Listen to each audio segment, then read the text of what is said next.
Haiku decided he wanted a last-minute walk out this afternoon before I jumped on the screen here. So Denise Fleck, Pet Safety Crusader, and today we're taking out of the Pet Safety Bible pages 198 and 199, and we're going to talk about hypothermia, frostbite, and I also want to add in a little piece about the Icers. No matter where you may be enjoying a sunny day. It may be breezy, it may be overcast, but there are many parts of the country where it's still doggone cold and snow is on the ground and ice as well. So I want to talk to you about your pet's safety in these colder conditions. Maybe even if you are enjoying warmer weather right now, in the past you've had cold days or will again. So I really want to just get you up to speed on this. And again, remember it's pages 198 and 199 out of the Pet Safety Bible. Hypothermia is when the body temperature of our dogs and cats drops below that 100.4. You know, our normal range for our dogs and cats is 100.4 to 102.5 degrees Fahrenheit. And, you know, we need to each know our individual pet to know where in that range they normally lie.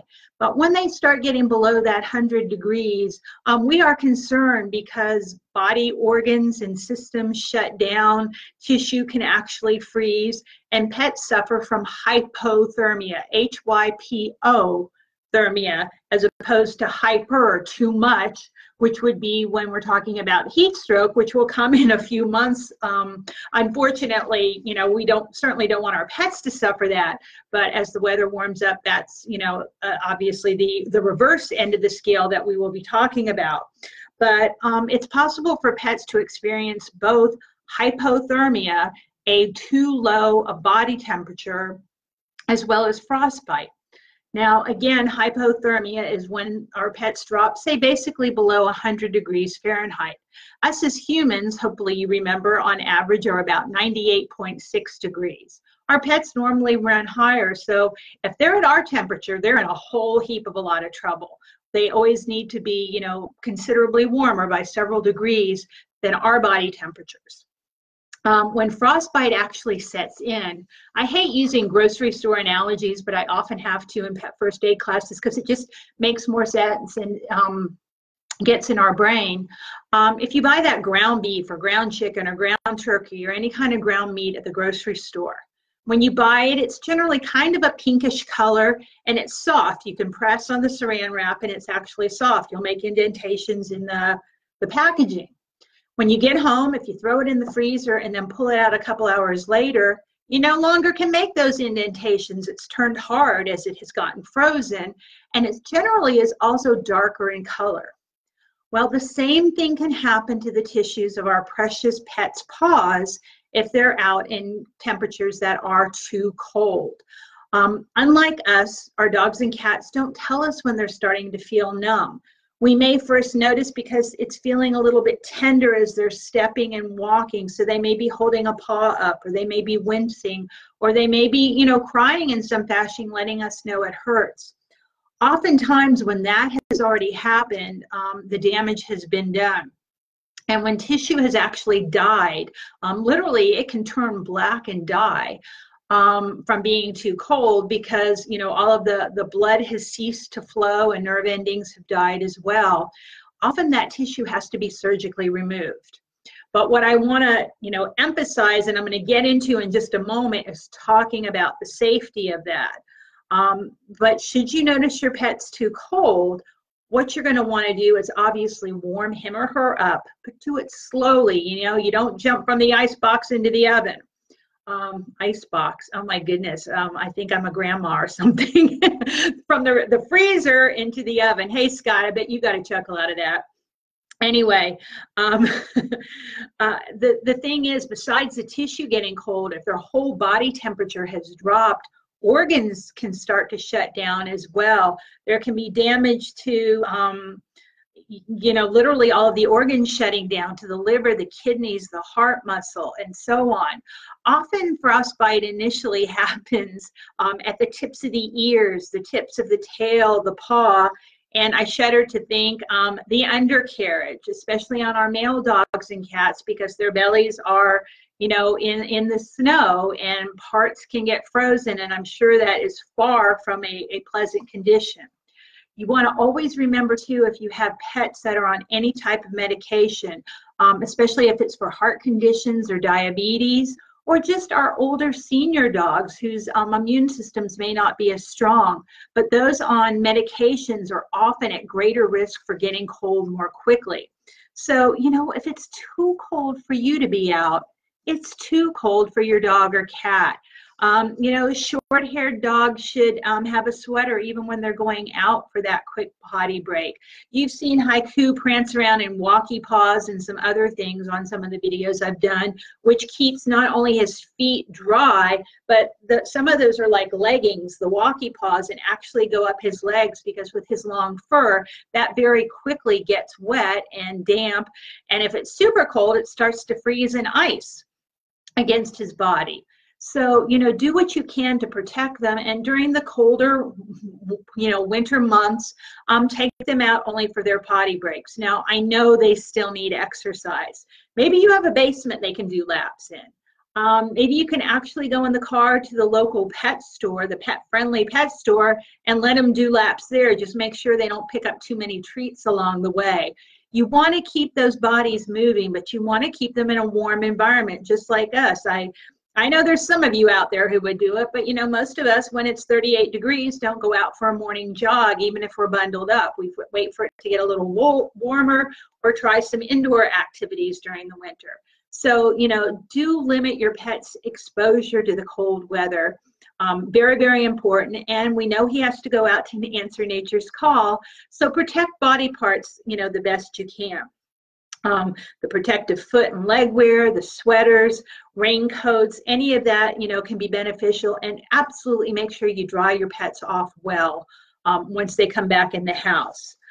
Now, as far as signs and symptoms, the tissue can actually turn from like a light gray to a black. But I know, again, you know, with fur, we can't always see skin color. One of the things you're going to notice most is that the tissue is hard if you actually touch the paws or touch the ears. When you're out for a walk, your dog's probably not going to wear a woolen hat, but just every once in a while, put those ear flaps between your warmed hands, just to try to keep the circulation going. Again, obviously minimize the time out there, but even for a few minutes, just warming up those ears can be very beneficial to your pet. Like I said, you know, the tissue can turn hard and dark. If it actually feels hard, don't rub it. I remember watching movies. I don't know if it was Little House on the Prairie or what, but the kids would come in from the cold. Mom would take off the mittens and rub their hands like this. Well, yeah, sure, the friction, the movement actually warms things up. But if you have a pet who actually already is suffering from frostbite, that tissue is hard, that's probably actually going to hurt. So be gentle with any movements and warm slowly. If you can get your pet, maybe this is one time that they can lay on your lap on the sofa, get their legs to dangle downwards. You know, when we're trying to stop bleeding, we elevate, we, you know, raise the limb that is bleeding. But in this case, I want you to lower those paws, if at all possible, to promote circulation to them. Get a towel or a blanket and tumble it only on the warm setting, not too hot, in your dryer, and then wrap your pet in that. If you have some sodium-free, of course, I'm going to put out there, chicken or even chicken noodle soup or just some broth, maybe they'll more readily lap that up if they're a little chilly than their regular water bowl. But again, you know, keep light on that salt. But if you're truly experiencing frostbite, if those tissues are hardened, besides warming your pet in a warm towel or blanket, get him to the vet quickly. I was researching frostbite many, many moons ago before I started actually living in a cold climate. It was very funny. One time when I was still in Southern California, and I was pitching all different things to one of the magazines I would write for regularly. And I wanted to write about heat stroke and dehydration and rattlesnake bites, because these were all things we were experiencing in Southern California. And they said, no, Southern California writer, we're going to make you write about frostbite. So I had to stretch and challenge myself. And I talked to a veterinarian quite extensively who lived in the Lake Tahoe area. And he said he has actually witnessed dogs chewing off their own paws as they would start to defrost.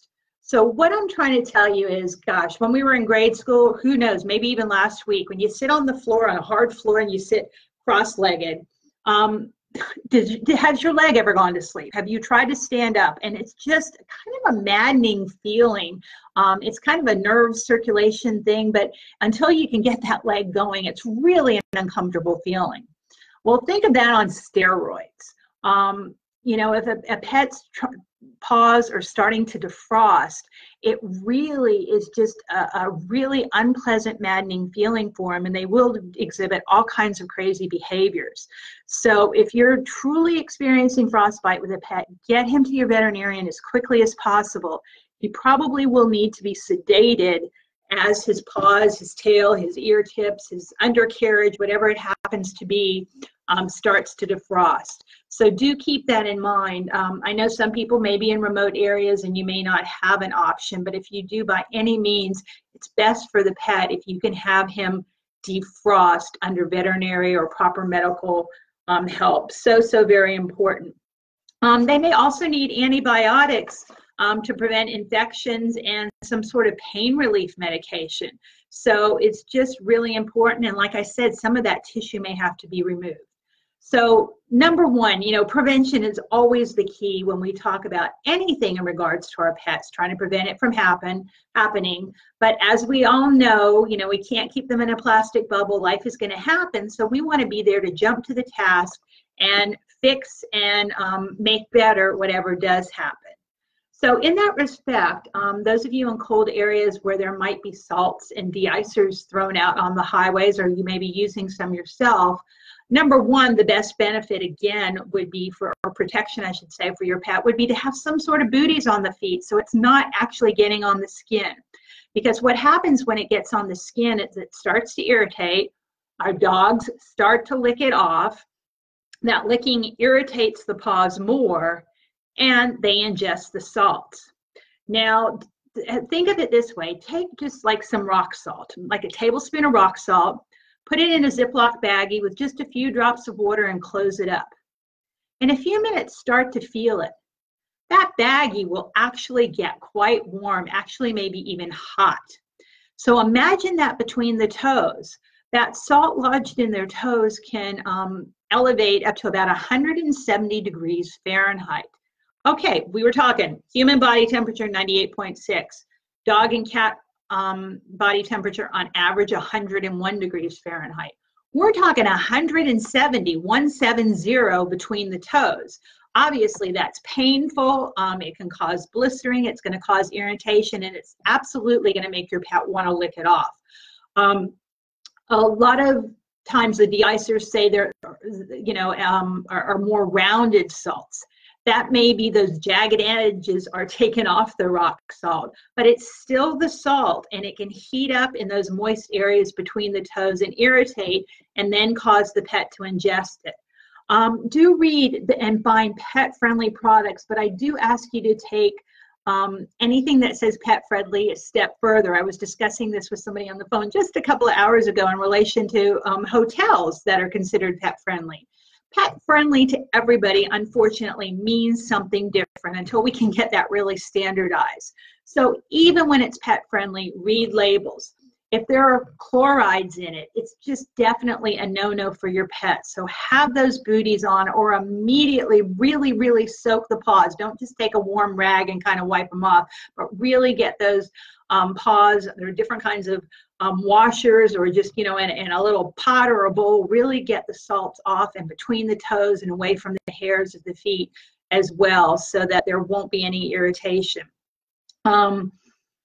Glycols are another thing that are often in de-icers. And, you know, there's the ethylene glycol, which is also in antifreeze, which we always talk about as being very dangerous. And propylene glycol is supposed to be a better alternative in regards to antifreeze for our pets. But actually with cats, if they consume the propylene glycol, it can actually still damage the red blood cells in their bodies. So, you know, these are all chemicals. They're certainly not things we would lick off the ground or off a teaspoon and eat ourselves. And just like with the temperature, if it's too cold for you to be out barefoot and without a sweater, it's too cold for your pet. So please just, read my blog at petsafetycrusader.com and bone up on these tips on hypothermia and frostbite. I'm going to go ahead now and add in some of the information about the de-icers too, so give me a few minutes for that. But it's just so important we remember that when we have a dog or a cat, we have a furry toddler for life, and it's our responsibility, but also our privilege to care for them and make sure we keep things out of paws and claws reach. And sometimes what we need to keep out of danger are the paws and claws themselves.